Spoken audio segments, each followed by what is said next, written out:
comigo, porque já achei a minha ovelha perdida. Digo-vos que assim haverá alegria no céu por um pecador que se arrepende, mais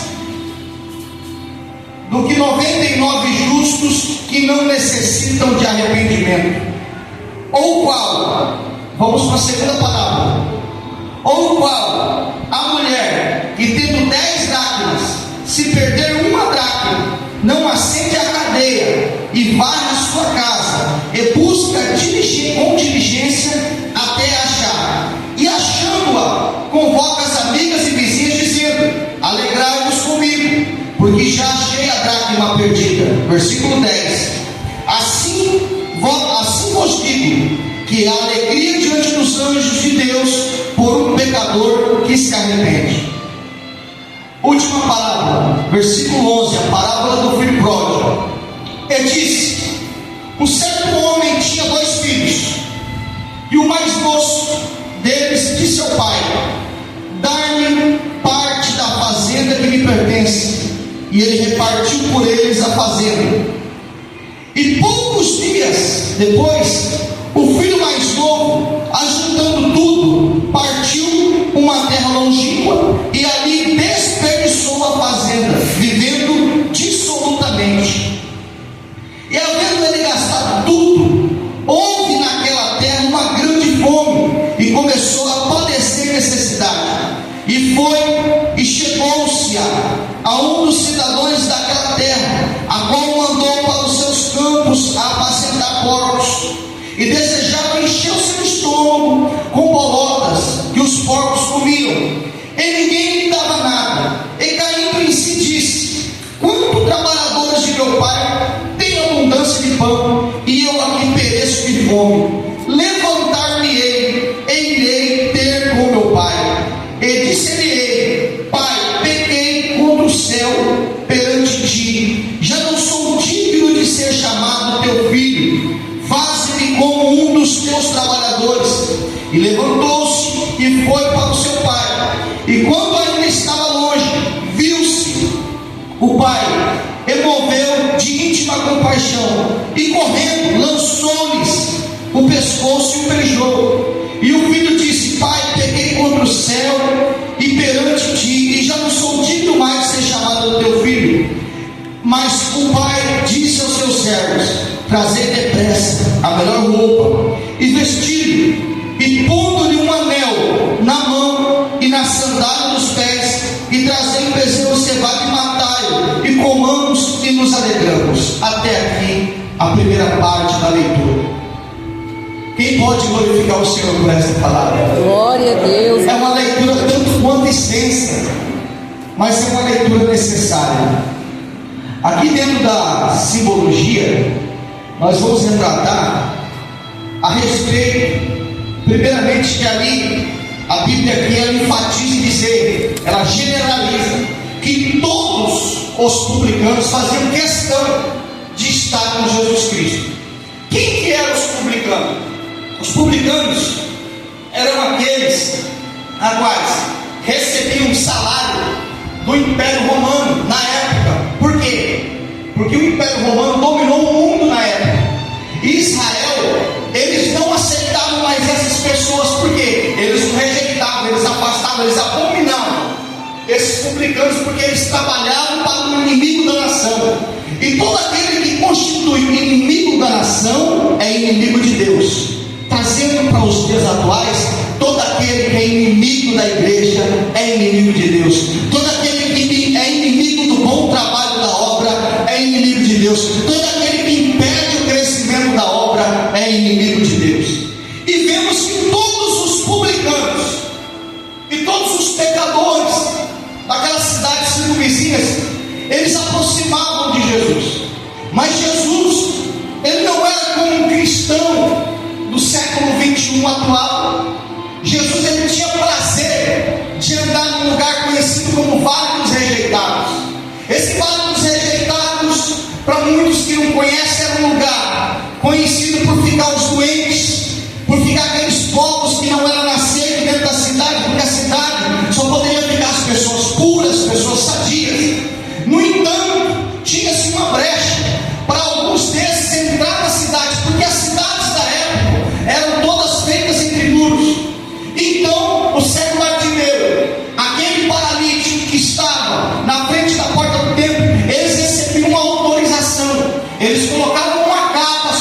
costas, e eles entravam dentro da cidade para pedir esmola, mas de longe eles viram aquela capa, a qual sabia que o mesmo era cego, a qual o mesmo sabia que era leproso, a qual o mesmo sabia porque ele tinha uma autorização do governo da época. E estes pediam esmola, compravam pão e saíam para fora da cidade no horário determinado para comer com os demais que tinham os mesmos problemas.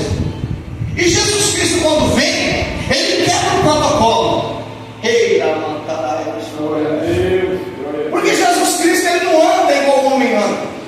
Jesus Cristo, ele não pensa igual o homem pensa. O homem, ele faz acepção de pessoa. O homem, ele traz para si aquilo que te dá lucro, aquilo que te dá bonança, mas Jesus não. Jesus, ele tem recuperado. Então Jesus Cristo, ele comia com os pecadores, ele comia com os publicanos. E vemos que aqui na narrativa bíblica, e chegavam-se a ele todos os publicanos. No versículo, lê o versículo 1 juntamente comigo, a igreja. Vai, eu quero que a igreja leia, em voz alta. E chegavam-se, capítulo 15, versículo 1.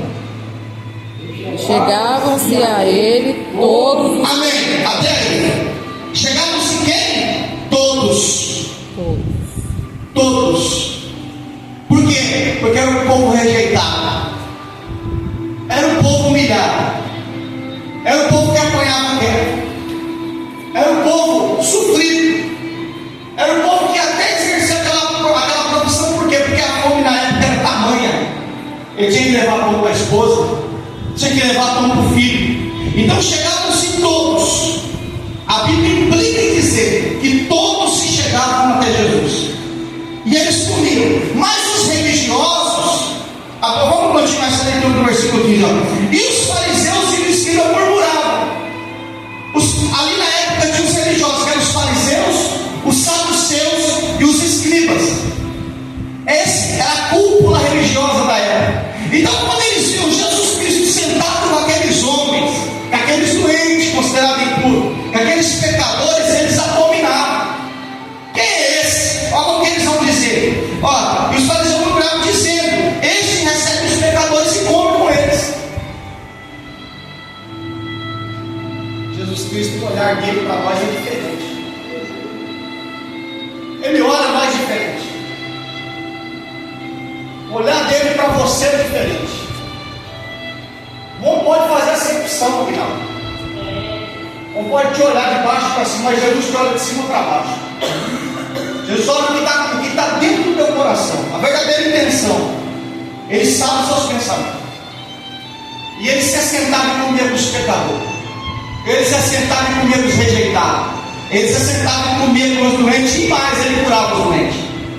Porque ele não tinha separação, acepção de pessoa no coração. E ele propôs uma parábola dizendo: que homem dentre vós, tendo 100 ovelhas, uma desaparta, abandona as 99 e vai em busca da que se perdeu?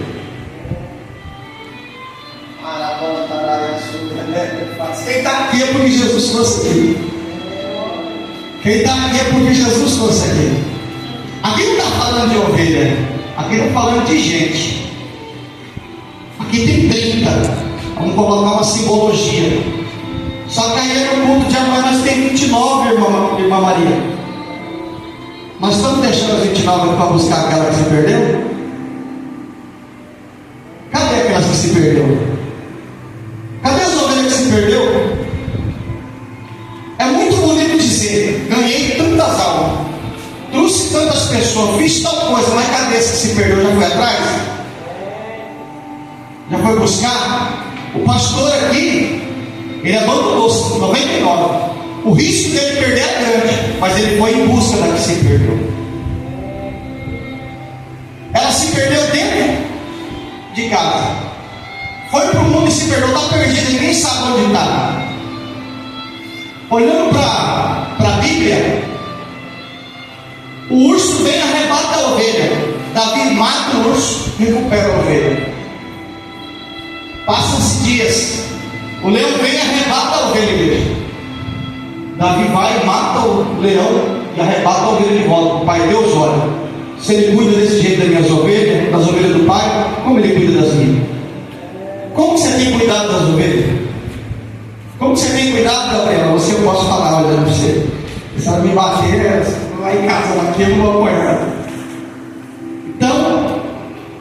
O pastor abandonou 99 e foi em busca de uma, porque haverá um dia de prestação de conta. E o grande pastor, o pastor dos pastores, ele vai cobrar. Cadê o rebanho que eu te confiei na tua mão? Olhando diligentemente e achando, pôs sobre os seus ombros cheio de júbilo e dizendo à sua casa: convoca os amigos, convoca os vizinhos, convoque todos, vamos fazer uma festa, porque eu achei aquela ovelha que tinha que se perder. Eu achei aquele irmão que se perdeu. Eu achei aquele irmão que louvava a irmã Hilda, irmã Hilda, missionária, diaconisa, missionária Hilda. Eu achei a ovelha que se perdeu, vamos fazer um churrasco. O irmão que estava ali regendo, ele perdeu na droga, mas nós foi lá e recuperou ele. O irmão que mexeu no som, perdeu, mas nós foi lá e recuperou ele. Mas como que nós vemos isso? Trazendo para a prática. O irmão caiu, nós faz tudo. Nós mete o pau, nós pisoteia, nós vai no vizinho falar daquele irmão que caiu, mas não vai atrás dele para trazer ele de volta. Então aqui já é uma palavra de reflexão. A ovelha que se perdeu lá fora, ela se perdeu no mundo.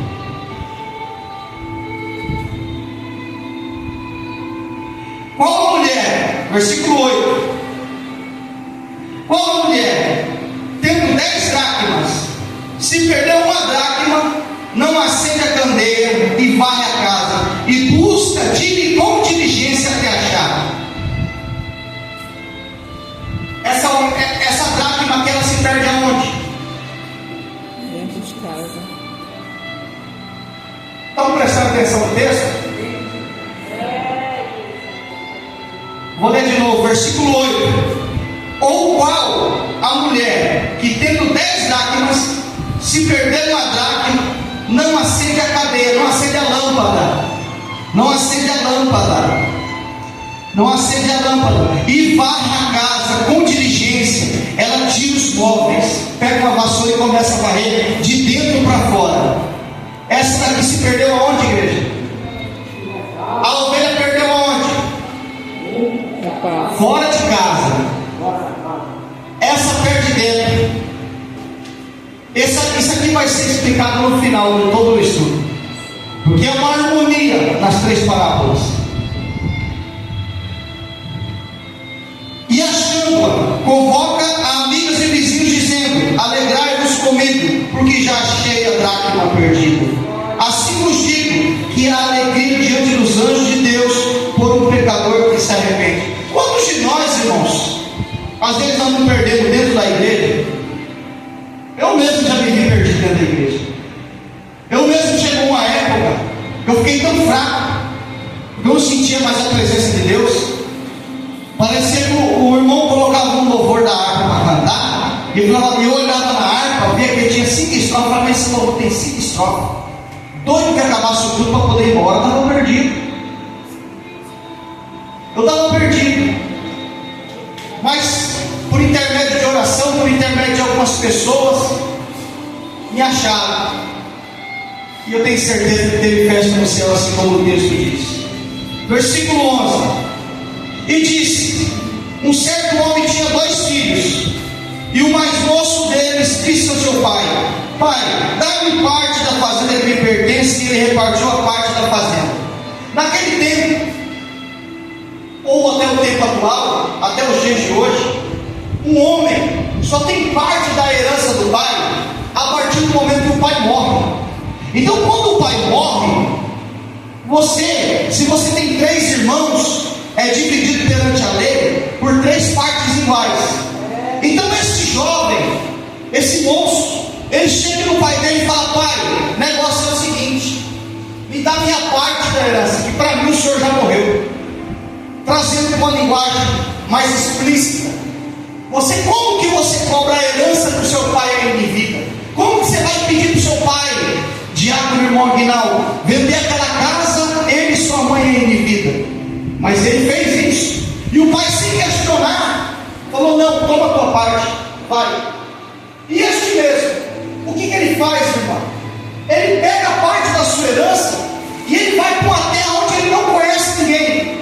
Ele chega nessa terra onde ele não tem conhecimento de pessoa nenhuma. Chega lá, ele vive uma vida dissoluta, ele vive uma vida sem responsabilidade, ele vive uma vida com pessoas estranhas, fazendo tudo. Porque eu tenho uma palavra principalmente para os jovens que estão aqui me ouvindo.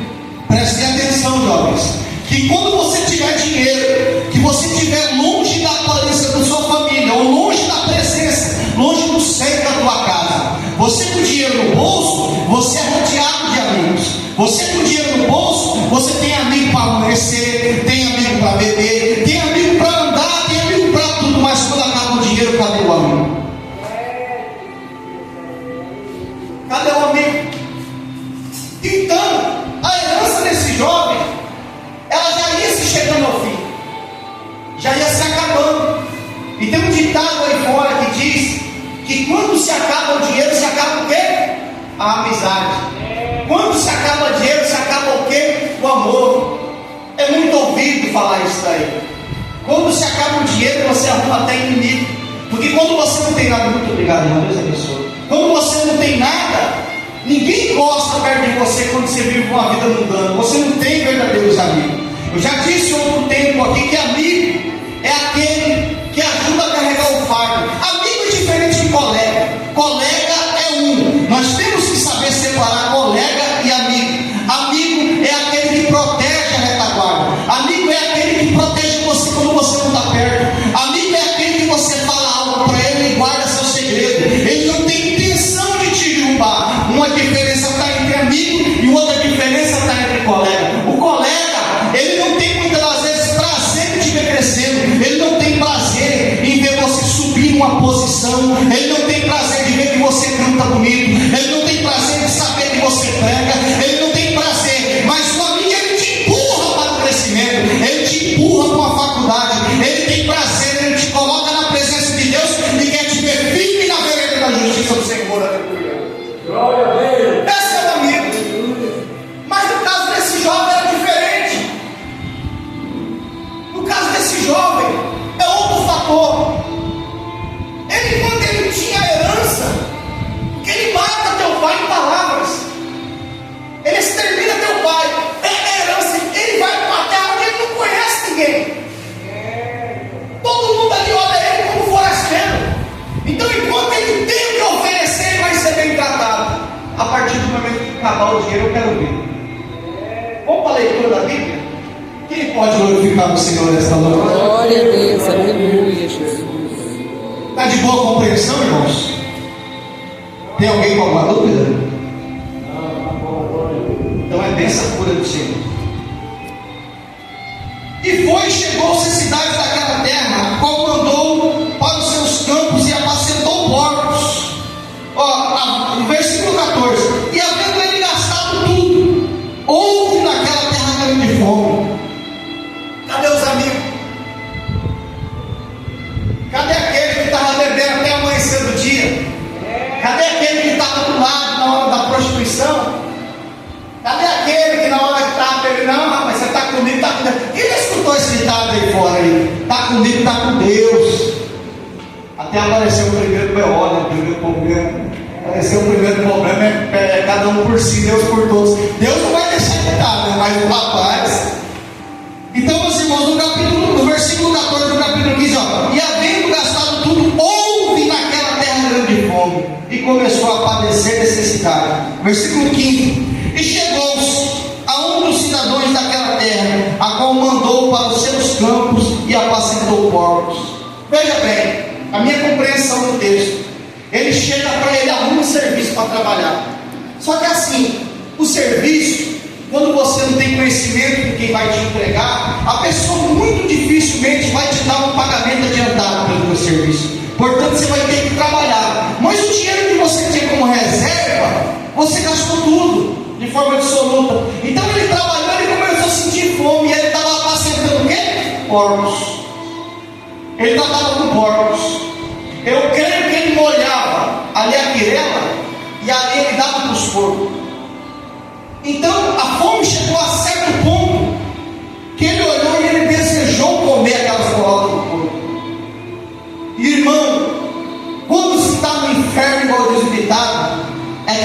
viver o paraíso.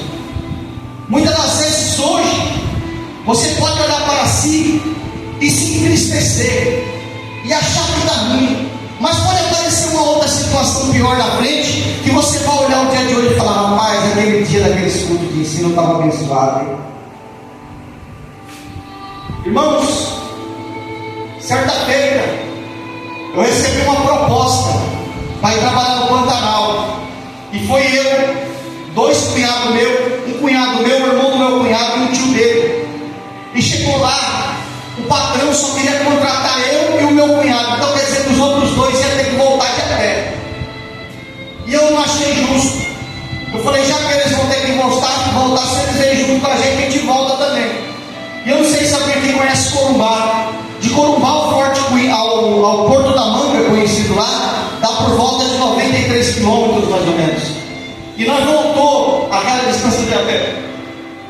Chegou uma hora, nós andamos 3 dias e 3 noites, com mala, com ferramenta, nós não quis deixar para trás. Chegou um ponto que a fome era tanta que nós passamos e vimos uma chácara abandonada. E nós vimos um coqueiro com um estoquinho desse tamanhozinho ali, e vimos também um pé de limão, desse limão rosa, com limãozinho pequenininho assim. E aí, com ousadia, fui pegar um limão daquele para comer. Aquele limão estava mais doce que qualquer laranja que eu chupei na minha vida. E nós rapou o pé do limão e comemos o pé do limão. É verdade, irmãos. Então, quando eu olho para essa passagem, eu entendo a situação daquele jovem.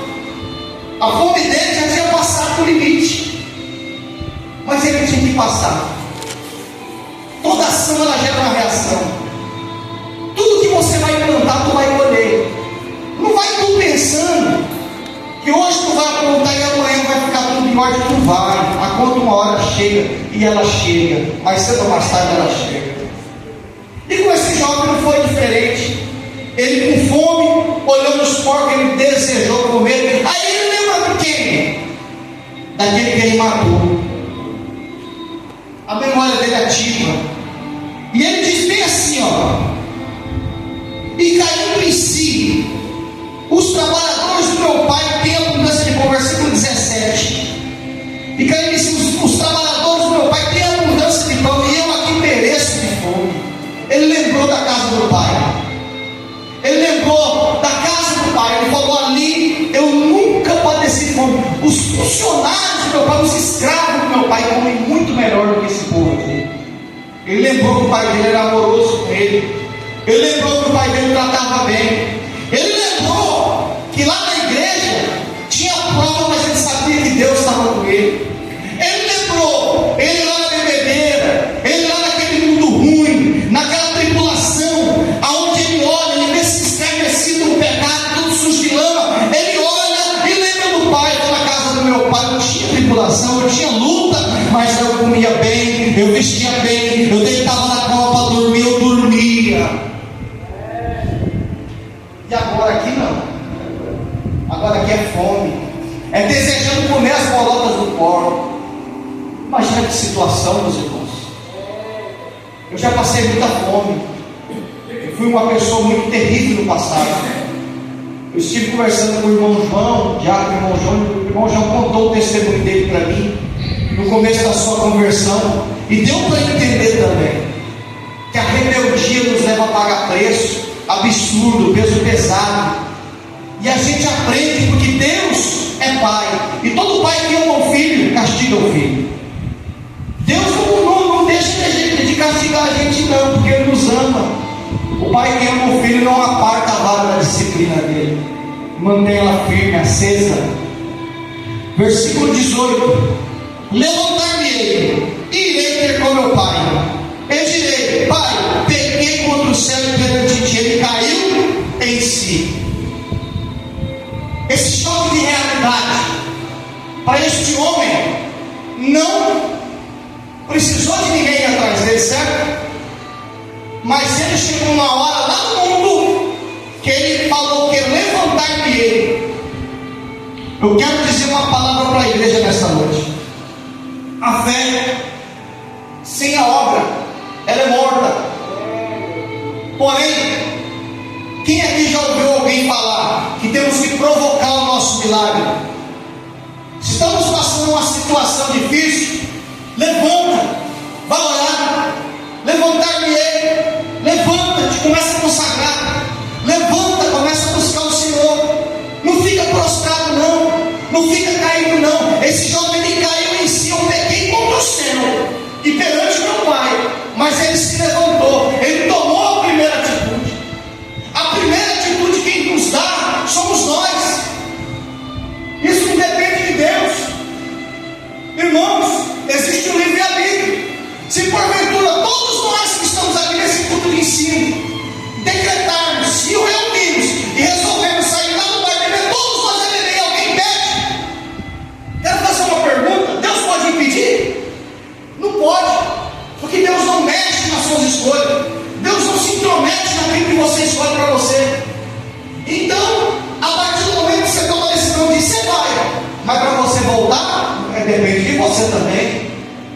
Então ele caiu em si, levantar-me-ei, vou me levantar, vou sair desse chiqueiro de porcos, vou voltar para a casa do meu pai e vou pedir perdão para ele, porque pequei, vou ver com ele, se ele não me faz, se ele não me recebe mais como filho, mas eu quero ver se ele pelo menos me recebe como escravo, como trabalhador dele, porque eu sei que se ele me receber como trabalhador dele, eu vou comer melhor do que essas pessoas que se dizem patrão aqui nessa terra. A terra longínqua, na simbologia, representa o mundo, a qual você já saiu. A terra longínqua representa o Egito, a terra longínqua representa o deserto, a terra longínqua representa o lugar que não está o Senhor, que não está o teu pai. Mas nesse dia ele se levantou e falou: eu vou voltar para a casa do meu pai. Glória a Deus. Ei, caramba, Glória a Deus. Deus maravilhoso. Santo é o nome do Senhor. Obrigado pelo nome de Jesus. Versículo 20: e levantando-se, foi para seu pai, e quando ainda estava longe, viu seu pai e se moveu de íntima compaixão e correu e lançou-lhe ao pescoço e o beijou. Ele não esperava ser recebido daquela forma. Quando Deus vê aquele que estava fora da presença dele chegar aqui dentro, a reação de Deus para este é essa. Glória a Deus. Muitas das vezes nós não esperamos. Desviei, fiquei 5 anos desviado da presença de Deus. Quando eu voltei, eu achei que Deus não me perdoava mais. Passou-se 9 meses. Deus usa um rapaz, eu estava em oração em secreto na madrugada. Falei: Senhor, se o Senhor me perdoou mesmo, o Senhor levanta alguém e fala. Eu não comentei isso com ninguém, porque enquanto o Senhor não falar comigo que o Senhor me perdoou, eu não volto a ministrar a tua palavra, eu vou ficar quieto, porque não me acho digno. Quando eu me levantei para voltar para a casa de Deus, eu não me achava mais digno. Quando de repente eu cheguei de Campo Verde, cheguei no templo, ali no Barreiro Branco de Cuiabá, levanta o irmão, o diácono, o irmão Manuel. Ele chega e me abraça e diz: assim diz o Senhor, perdoados estão os teus pecados, mas você falta se perdoar. E esse é um dos problemas. Deus já nos perdoou, mas será que nós já nos perdoamos? Como que está o nosso intelecto, o nosso interior? Eu sei que tem manchas do nosso passado que são dificilmente se apagam. Mas você já se perdoou, irmãs? Você já se perdoou, Breno? Você já se perdoou, esposa? Que aqui você não é minha esposa, aqui você é minha irmã. Aqui na igreja do Senhor não tem esposa, e não tem marido, e não tem filho. Aqui somos todos irmãos. Fazemos parte do corpo de Cristo. Versículo 22. Mas o pai disse aos seus servos: trazei depressa a melhor roupa e vestido, e pondo-lhe um anel na mão e sandália nos pés, e trazei o bezerro cevado, e matai-o, e comamos e nos alegramos, porque meu filho estava morto e reviveu, tinha se perdido e foi achado, e começaram a alegrar. Agora entra a chave desse ensino. Versículo 25, todos que estão, eu peço para que acompanhem. E seu filho mais velho estava no campo, e quando veio e chegou perto da casa, uma festa quando ele chega perto de casa. Ó, e achando do seu servo, perguntando o que era aquilo. E ele lhe disse: veio teu irmão, e o teu pai matou o bezerro cevado, porque recebeu são e salvo. Mas ele se indignou e não queria entrar, e saindo o pai estava com ele. Vou explicar a simbologia do texto. Isso aqui está dentro de uma palavra alegórica. O irmão pega como o pai. É determinado, é lógica. Ele vai para o mundo. Ele vai porque ele quer. Ele estava bem aqui na igreja. Vou trazer essas palavras. Ele estava bem aqui na igreja, estava firme. Mas ele decidiu: vou para o mundo. Só que lá na frente a ficha dele cai, já que ele cai porque ele entende que lá fora não tem vida, mas aqui está a salvação, aqui está a vida eterna. Já que o irmão João, sabe o que acontece? Ele retorna. Muitos se alegram, mas alguns não.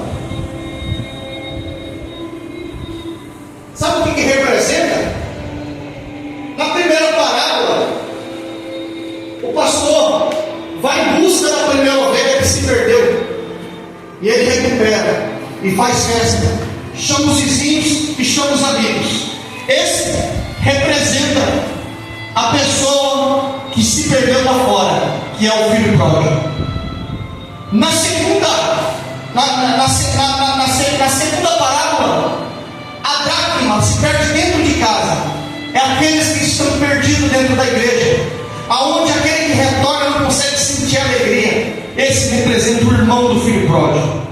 Por que, pastor? Porque aqueles que não estão em Cristo, mas estão por volume, quando vê salvação de almas, ele se irrita. Quando vê a igreja crescendo, ele se irrita. Ele não recebe, mano. Não. O interesse dele é outro. O prazer dele não está em saber que fulano retornou e fulano B tornou-se salvo. No culto aconteceu, teve salvação de alma. Não. O interesse dele não é esse. O interesse dele é matar. O interesse dele é saber que ele está sendo visto. O interesse dele é saber que ele está à frente de tudo. Esse é a moeda, a dracma que se perdeu dentro da casa. A finalidade desse estudo, que Jesus, ele tem prazer em uma ovelha que se arrepende, mas ele não tem prazer em 99 pessoas que não precisam de arrependimento. O que estamos fazendo nós, que não recuperamos, e quando recuperamos nós mesmos matando? Eu tenho uma pergunta para a igreja nesta noite: quantas ovelhas a igreja ganhou esse ano? Pensa no seu intelecto. Mas quantas nós tirou de dentro da igreja? Quantos irmãos nós tirou daqui? Quantas irmãs nós tirou do círculo de oração? Quantos jovens? Quantos obreiros que vêm trabalhar e nós não conseguimos compreender e achando que ele é errado e o nosso ego está acima dele e nós tiramos ele para fora? Vamos prestar conta. O pai se alegra, os vizinhos se alegram. O pai representa Cristo, os vizinhos representam os anjos que faz festa no céu. Mas esse que não se alegra representa o diabo, Tem gente que não se alegra, irmão. Tem gente que, se você trazer ele aqui, uma pessoa que salvar aqui, vai ter gente que vai tentar matar ele aqui. O sentimento de posse, sentimento de poder. Mas eu creio que no nome de Jesus Cristo, toda palavra ensinada, toda palavra pregada, ela vai surtir efeito. E nós, da igreja de Jesus Cristo nos últimos dias, porque essa igreja está acabando, os tempos já estão chegando ao fim. Jesus Cristo vem arrebatar o teu rebanho, e aquele que não se enquadra em forma de rebanho. Por quê? Porque se você colocar um bode no meio de 10 ovelhas, esse bode ele vai militar. Enquanto ele não derrubar as 10 ovelhas, ele não vai querer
Eu já fui cooperador, irmã Rosa.